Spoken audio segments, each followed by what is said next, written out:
Assalamualaikum warahmatullahi wabarakatuh. Bismillahirrahmanirrahim. Wabihi nasta'in ala umurid dunya waddin. Alhamdulillah. Wassalamun ala ibadihi alladhina astafa amma ba'. Hadirin yang dirahmati Allah, bertemu kembali dalam membicarakan kitab Al-Azminatu wal-Amkinatu karangan Asy-Syaikh Al-Imam Al-Marzuki, wafat pada tahun 421 Hijriah. Hadirin yang dirahmati Allah, setelah dijelaskan oleh Asy-Syaikh Al-Imam Al-Marzuki dengan mendatangkan dalil-dalil Al-Quran, bermula dengan isbatul yaum, mensabitkan hari. Apabila mensabitkan hari, tak dapat tidak Allah Subhanahu wa taala telah tentukan hari itu disabitkan dengan makhluk Allah yang diletakkan di langit sana. Itulah dia matahari. Maka matahari sebagai alat untuk manusia membuat rujukan hari-hari yang dilalui. Hadirin yang dirahmati Allah, setelah kita bicarakan berhubung tentang pensabitan hari, maka Asy-Syaikh Al-Imam Al-Marzuki akan bentangkan kepada kita pula berhubung tentang isbatus syahri, pensabitan bulan-bulan yang dijalani. Pensabitan bulan. Setelah pensabitan hari, maka hari itu dilengkapi dengan seminggu. Maka kemudian barulah pensabitan bulan-bulan yang dilalui. Setelah dijelaskan berdasarkan dalil Al-Quran, pensabitan hari itu berasaskan gerakan ketara matahari. Bagaimana pula pensabitan bulan-bulan yang dijalani? Oleh itu, kita akan baca keterangan penjelasan daripada Asy-Syaikh Al-Imam Al-Marzuki dalam kitabnya Al-Azminatu wal-Amkinatu, halaman yang ke-22. Halaman yang ke-22. Di sini Asy-Syaikh Al-Imam Al-Marzuki mendatangkan nas Al-Quran ayat 39 surah Yasin. Setelah dibahaskan ayat 37 dan ayat 38 surah Yasin, maka tiba masanya menyusuli ayat 38 adalah ayat 39 surah Yasin. Bismillahirrahmanirrahim. Qala musannifu rahimahullahu ta'ala wa nafa'ana bihi wa bi'ulumihi fid daraini amin. Wa minhu qauluhu subhanahu wa ta'ala wal qamara qaddarnahu manazila hatta ada kal urjunil qadim. Sadaqallahul azim. Ayat 39 surah Yasin, Allah Subhanahu wa ta'ala berfirman, dan bulan itu kami telah tentukan bulan itu akan hentian bulan itu sendiri, hinggalah bulan itu kembali semula kepada hentiannya yang asal, seperti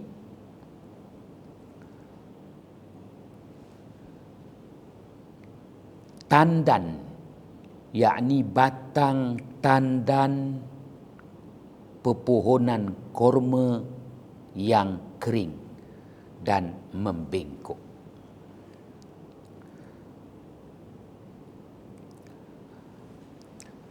Hadirin yang dirahmati Allah, Asy-Syaikh Al-Imam Al-Marzuki wafat pada tahun 421 Hijriah. Mendedahkan kepada kita 3 ayat yang berurutan dalam surah Yasin, ayat 37, ayat 38 dan ayat 39.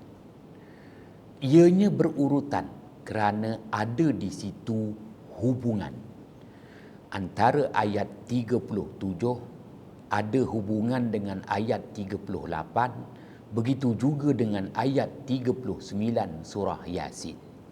Apakah hubungannya? Jelas. Hubungannya berhubung tentang nilai masa. Masa, waktu merupakan peluang yang Allah berikan kepada umat manusia yang menjalani hidup di muka bumi ini. Maka ianya memberi keterangan kepada kita ayat 37 surah Yasin, pensabitan hari. Ayat 38 surah Yasin berhubung tentang kedudukan hari. Dan ayat 39 surah Yasin tak lain tak bukan pensabitan bulan itu sendiri. Maka kita akan teruskan lagi dengan membaca keterangan-keterangan yang diberikan oleh Asy-Syaikh Al-Imam Al-Marzuki dalam kitabnya Al-Azminatu Wal-Amkinatu halaman 22. Qala musannifu rahimahullahu ta'ala wa nafa'ana bihi wa bi'ulumihi fid daraini amin.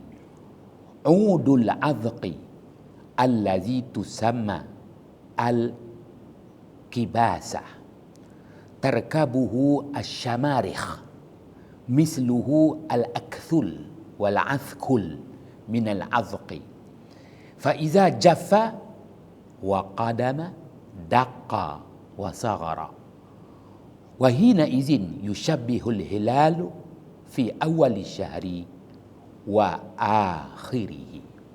Artinya, Asy-Syaikh Al-Imam Al-Marzuki menjelaskan yang dimaksudkan dengan firman Allah ayat 39 surah Yasin merujuk kepada Al-Urjun. Al-Urjun itu merupakan batang tandan bagi pokok korma. Batang tandan bagi pokok korma. Yang mana batang tandan ini diberikan nama khas yang disebut dalam bahasa Arab Al-Kibasah. Dan batang tandan yang diberi nama Al-Kibasah ini keadaannya itu tersusun erat dengan mayang-mayang yang disitulah akan bercambahnya bunga yang akhirnya membentuk buah korma itu sendiri. Seperti buah korma yang bergantungan pada tandannya. Maka apabila batang tandan pepohonan korma itu kering dan semakin tua, nescaya batang tandan itu akan mengecut dan mengecil. Ketika itu tak ubah kelakuannya seperti anak bulan di awal bulan dan kedudukan dan rupa bentuk bulan di akhir bulan. Menjelaskan bahawa rupa bentuk anak bulan di awal bulan hampir serupa dengan rupa bentuk bulan di akhir bulan. Hadirin yang dirahmati Allah, Asy-Syaikh Al-Imam Al-Marzuqi jelaskan kepada kita firman Allah Subhanahu wa taala ayat 39 surah Yasin untuk kita mensabitkan bulan-bulan yang kita lalui, maka Allah Subhanahu wa taala telah tetapkan sekali lagi jasad langit. Apabila mensabitkan hari, Allah Ta'ala tetapkan jasad langit yang paling besar saiznya pada penglihatan mata kasar kita, iaitu matahari. Kali ini Allah Subhanahu wa taala tetapkan bulan sebagai rujukan untuk bulan-bulan yang kita jalani kehidupan di muka bumi ini. Ya, bulan merupakan jasad langit yang mata kasar kita menilai bulan adalah kecil sedikit berbanding dengan matahari. Maka untuk mensabitkan bulan-bulan yang kita jalani, Allah Ta'ala telah tetapkan hendaklah merujuk kepada gerakan ketara bulan. Gerakan ketara bulan. Maka untuk memahami gerakan ketara bulan, Allah Subhanahu wa taala menghendaki agar kita membuat pemerhatian dan perhitungan kepada manzilah-manzilah bulan. Apa itu manzilah? Manzilah membawa erti hentian-hentian. Ya, kalau bas ada perhentiannya. Begitu juga bulan ada perhentiannya. Teksi ada hentian teksi. Bulan juga ada hentian bulan.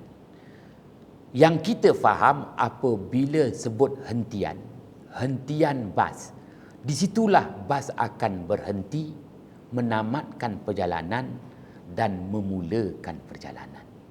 Hentian teksi, di situlah teksi menamatkan perjalanan dan memulakan perjalanan. Hentian bulan, di situlah bulan menamatkan perjalanan dan bulan meneruskan perjalanan. Maka diterjemahkan manzilah itu dengan makna hentian.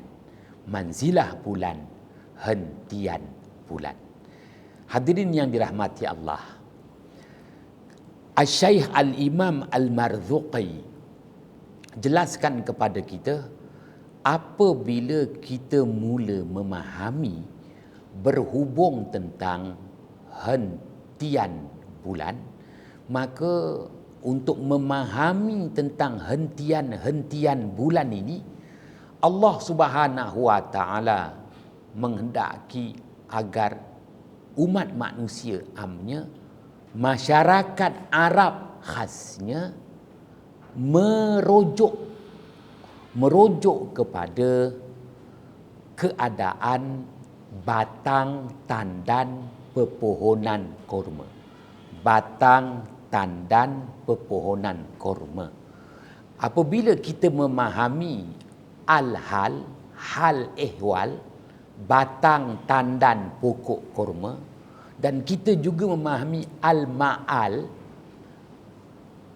dapatan perolehan daripada batang tandan pokok kurma, maka kita akan memahami dan mampu membuat hitungan kepada hentian-hentian bulan, iaitu manzilah bulan. Bagi masyarakat Arab yang cukup selesa, dan itulah sumber mata pencarian hidup mereka, pepohonan kurma, hasilnya adalah buah kurma. Sebelum pokok kurma itu mengeluarkan buahnya, terlebih dahulu pokok kurma itu akan menjelmakan mayang daripada pepohonan kurma. Di celah-celah pepohonan kurma itu keluarlah yang disebut mayang buah kurma. Daripada mayang buah kurma itu, mayang itulah nanti akan mengeluarkan bunga, dan bunga menjalani tumbesaran menghasilkan buah. Pun begitu, sama ada mayang pada permulaan hinggalah bunga di pertengahan dan kemuncaknya adalah buah. Kesemuanya itu dipegang erat oleh batang yang disebut sebagai batang utama memegang buah-buah kurma. Ianya disebut sebagai batang tandan pepohonan kurma. Oleh kerana batang tandan ini merupakan bahagian yang paling utama, kerana batang tandan itulah yang memegang erat mayang, bunga dan buah, dan penentu kepada hasilnya, sama ada kesemua bunga itu akan membentuk buah ataupun buah yang dihasilkan berguguran, atau sebaliknya buah itu masam kerana tidak cukup panas. Semua bergantung kepada batang tandan.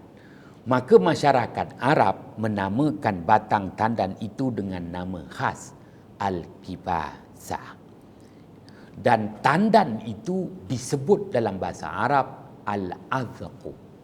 Sama ada tandannya maupun batang tandannya, Allah Subhanahu wa taala datangkan satu kalimah khas dalam Al-Quran disebut al-urjun, urjunil qadim, yang sukar untuk diterjemahkan, tetapi yang paling mudah untuk kita faham, urjunil qadim itu membawa erti batang tandan tua, yang telah dijelaskan oleh Asy-Syaikh Al-Imam Al-Marzuki bahawa apabila batang tandan semakin tua, maka batang tandan itu mengecut dan mengecil.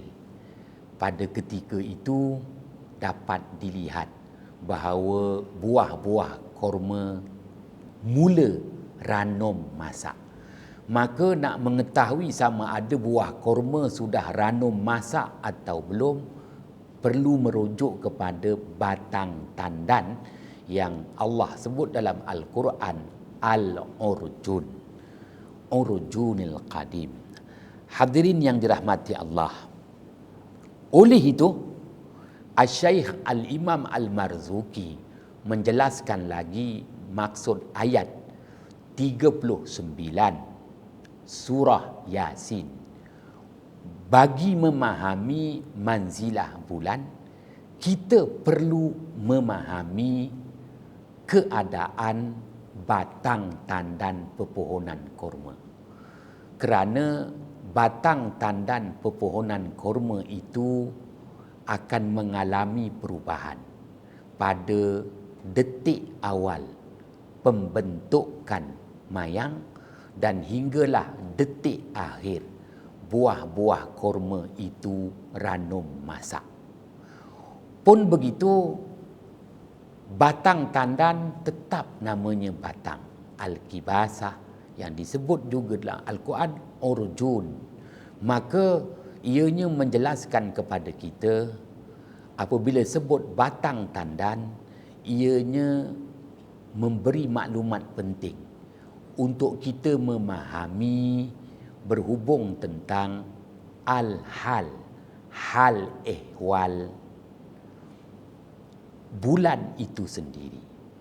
Maka Asy-Syaikh Al-Imam Al-Marzuki menyatakan,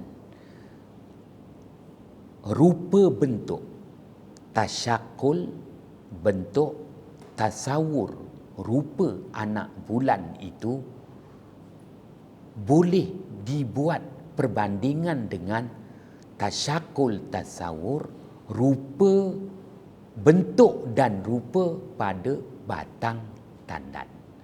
Maka batang tandan akan sama rupa bentuknya di awal pembentukan mayang hinggalah pada saat batang tandan itu mengering. Dengan kata lain, begitulah tasyakul, bentuk, tasawur, rupa. Tinggal lagi perbezaannya yang ketara ketika peringkat awal batang tandan itu basah, ketika peringkat akhir batang tandan itu kering. Pun begitu, sama ada basah atau kering, masyarakat Arab tetap kenal itu adalah batang tandan. Rupa dan bentuknya sama. Oleh itu, memberi maklumat kepada kita bahawa peringkat awal yang disebut hilal anak bulan, rupa dan bentuknya akan sama kepada peringkat akhir yang disebut al-barra. Peringkat akhir al-barra ataupun diletakkan sebagai satu istilah khas, iaitu pada saat-saat bulan mula melengkapi pusingan mengelilingi bumi. Oleh itu, bagaimana rupa bentuk anak bulan di awal bulan, begitulah rupa bentuk bulan di akhir bulan. Maka ianya memberi keterangan kepada kita Allah Subhanahu wa taala sediakan perkara ini bagi memudahkan manusia yang menjalani hidup di muka bumi. Cukup dengan membuat pemerhatian mata kasar, manusia sudah mengetahui sama ada sudah sempurna sebulan yang dilalui ataupun belum sempurna lagi sebulan yang dilalui. Kerana Allah Subhanahu wa taala isytiharkan pensabitan bulan-bulan yang kita lalui merujuk kepada gerakan ketara bulan. Hadirin yang dirahmati Allah, maka kita baca lagi keterangan yang diberikan oleh Asy-Syaikh Al-Imam Al-Marzuqi pada halaman yang ke-22. Wa qala Abu Ishaq Az-Zajjaj ma'na al-ayah wa qaddarna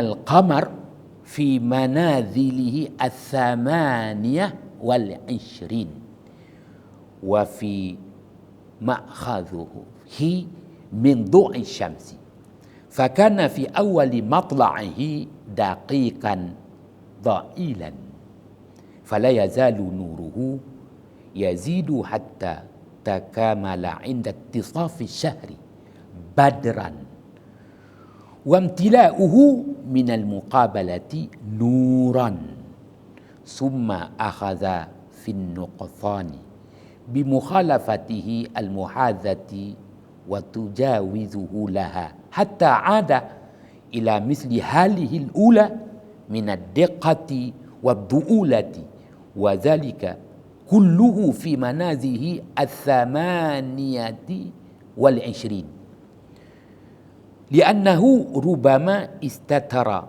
laylatan wa rubama istatara laylataini famusyabahatul hilali lil'urjuni fil mustahil.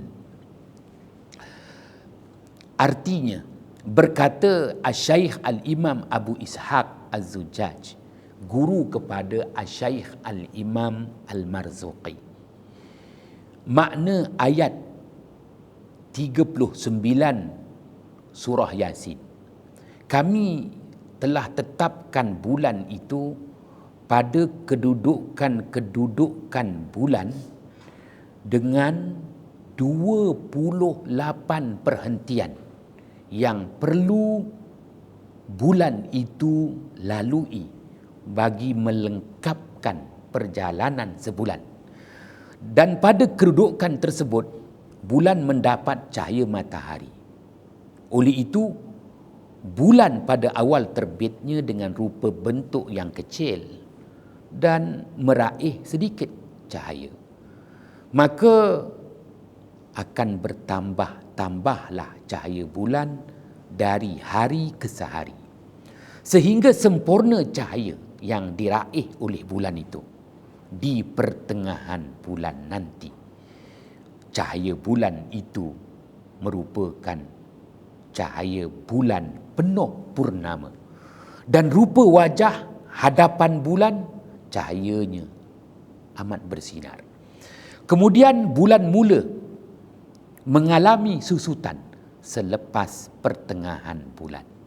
Susutan cahaya di bahagian belakang wajah bulan, sehinggalah bulan itu kembali semula seperti keadaan yang pertama, iaitu mengecil dan malap cahayanya. Hal ini terjadi dalam 28 hentian bulan yang melengkapi 28 hari. Kadang-kadang bulan tidak kelihatan satu malam, yakni pada malam 28, pada malam 29. Dan boleh juga 2 malam tak kelihatan, malam 29 dan malam 30. Maka anak bulan itu menyerupai hal ehwal batang tandan pepohonan kurma dalam rupa dan bentuknya. Wallahu a'lam bissawab.